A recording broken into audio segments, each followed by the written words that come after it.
So in the spring when it gets warmer, right, you've got a couple different options for feeders. Some people like a feeder you buy and it goes in front of your hive. It's going to attract a lot of hornets, things like that. So I would suggest not doing that. This is just a mason jar. Fill it up, 1 pound, a half a pound of water to a half a pound of sugar. Melt it, put it in the jar. Put about 7 holes in it with a push pin. If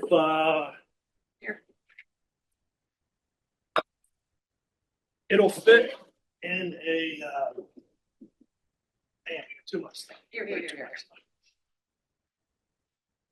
This is a medium, so you could put it over the first hive and just take 2 pieces of wood or hive entrance reducers, and you're going to put it just like this. The bees will get it. It gives them access to all the holes. So it's easy, it's cheap. You probably already have the equipment here. In the spring, somebody talked about warming up your feed, because if it gets too cold, the bees aren't going to want to eat it, consume it. So in the spring, if it's getting really cold at night, you might want to just keep this on during the day, bring it in the house, warms up, put it back on. Okay, this is really easy. And you put an empty box around it. Yeah, an empty box. Yeah. For the new people that haven't picked up hives, so I have all my wax foundation that's been drawn out on a medium and a deep. And if you start picking this stuff up without any honey in it, it's super duper heavy. That's a feeder. So if you want another way to feed, this holds about a gallon of sugar water. It'll go in a deep. So if you wanted to, if you only have 1 box, not 2 boxes, pull out a frame, put this in there like that. Yeah, I think it's a 2 frame. This is you're gonna have to take out 2 of these. Yeah. No. Stop No, yeah. to fit this, to fit that. Yeah. But they're really handy. And then if you really want to go gonzo crazy when it's in the summertime, It's different than this one. this holds like 2 gallons of sugar water. So you can put that on the top of the hive. Bees will come up through this entrance in the middle. Got to have this lid on it, otherwise you're gonna open it up and have bees in your face. And just make sure that you put it on so that the slats that are going here line up with this. Because if you put it on like this, it won't snap down all the way. The bees will be in. So that's that for feeding. Russ. What? Yes. Just to caution the new beekeepers, they consume so much sugar water. You be prepared. Yeah. You need a big feeder with lots on the gallon side. Yeah, if you're putting in a package of 3 pounds of bees into a hive with no drawn frame, they will suck this up like crazy. It's amazing. It really is.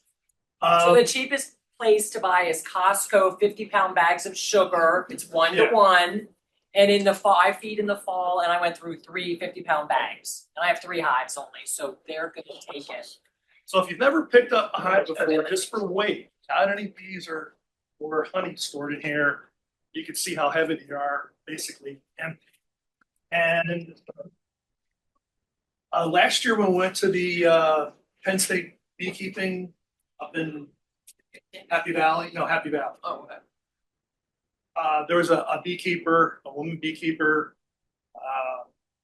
very well known, wrote some books, and she's like, Carol already said this.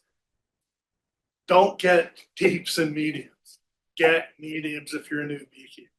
If you're getting older, your back and lifting everything up, I wish I had mediums only.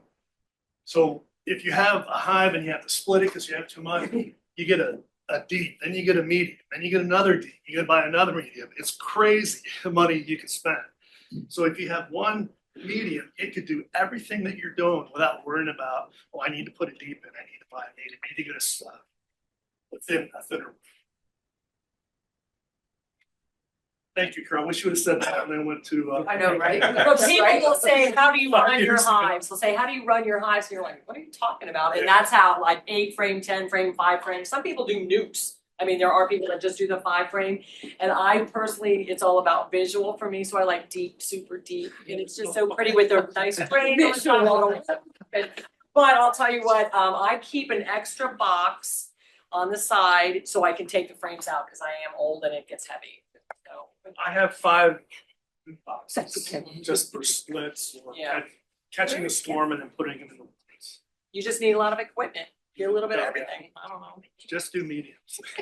This is another feeder style that Ike sells, yeah. So just another option, and it's a pretty safe one because when it's on top, the bees are under here and you don't get whacked. So, thanks, Donna. one thing- I have that, and they for me they get through that mesh. They No, go you through the have side. to, you I have to, think it got bent or something, and like a lot of dead ones. So what I use that without the mesh, and I just put wood excelsior in both sides. Like, so just that, it's that stuff that things are packaged in, the real fine, like shredded wood. It's like, and the bees just use that as like lattice and crawl down, and they can crawl right out so they don't drown. Okay, good point. We, And the wood is caustic. it's exceptionally good fire starter. There you go. Smoker. So after it's done, You see, you this is newer You stuff. gotta caulk around all those edges. I caulked mine. Yeah, then Yeah. they won't get through. This one is a new style. It has like little teeth that hold that metal down. So they're getting better every time you go. It's something. But you know what is interesting too? Someone had that fluted bottom to put the oil in for the droppings. That does not fit on existing equipment. So you have to buy new equipment. I'm like, out. You know what I'm saying? The Or you bottoms. get it, or you modify, you get Yeah, good at modifying things. You do. I have a feeder to show. You have a feeder? Go ahead. This is a homemade feeder for a nuke. I poured molten beeswax in it, thinking it was gonna seal it. But now I go out and I see yellow jackets all around the outside. So there's like a little tiny leaks or something. And I'm noticing the wax is not sticking. And as kind of been alluded to, bees are normally smart, but when it comes to, like, you put a container of honey out or sugar water out, they're gonna drown. You're really stupid about that. I keep doing it over and over again. Thinking there's hardly any honey in there, but they find a way to drown in it. So that's why you have to be so careful about sealing things up. So I'd like to figure out a way to have like a decent size food container, plastic food container I can put in here and keep the bees from drowning. Because it's nice to be able to take the lid off and the bees can't get at you. And so you can see whether they need more sugar water. Right. So, Some people put their honey in plastic bags and just poke holes and set it on the top and you can feed that way. and then I end up with plastic bags on the ground. I know, there's always something. And the other thing you can use is, and I think Warren Graham has used this in the past, is the little yogurt containers. Because you don't want to put, as has been said, you don't want to put a lot of liquid when it's cold, hot. But if you put a little yogurt container, that's not much liquid, but they can certainly take it. So you have a yogurt container, couple of holes popped in it.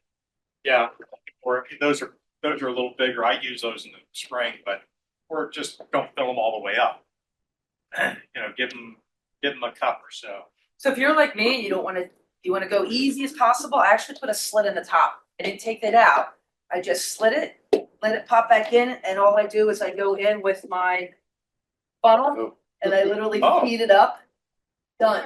I am all about lazy That's beekeeping. just a pretty face. The problem with that though Is? is that if you take a yogurt container and you've got holes popped in it, you turn it upside down, the vacuum will hold it in place and they have to put their proboscis in to get it out.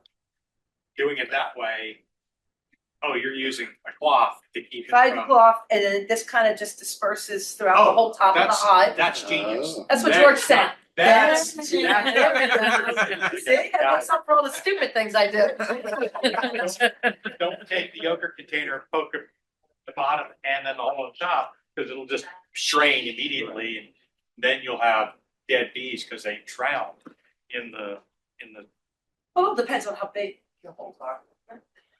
And they'll propose those. I mean, holes, too. I don't feel like mine ran out. There was still some in there. But It's easy and fun, isn't it? Use 1 to 1, it'll run. 2 to 1, it might not run. so much. that's true. And fondant. We keep talking about cake fondant. So cake fondant is like the blob that ate, was it Chicago? Well, Phoenixville. Yeah, and you're trying to work with this stuff, and if you leave it out, like I saw my kitchen counter, and it's warming up, and it's now 70 degrees, and you take the knife, you take a bread knife, real thin, sharp, serrated edge, you go, okay, I'm gonna cut this down right along that edge, and by the time you get to the bottom, the top is healed. Because it heals immediately. So what I do is I keep it in the freezer, and when I'm ready to cut it, I cut sideways across it, and with one hand I'm lifting, and the other hand I'm cutting, and I'm lifting and I'm lifting, and I pull off like a 1-inch block. It's kind of like whale blubber. You pull this off, then what do you do with it? How do you know? Yeah. Movies. I've heard about it. So the little silicon molds for cakes. Okay, put it in the silicon mold. Guess what? If you put it in a metal container, you can't just flex it right out. If it gets warm, Freeze it. well, even if you Silicone. freeze it, silicon's good for freezing. Yeah. You put it right back in the freezer.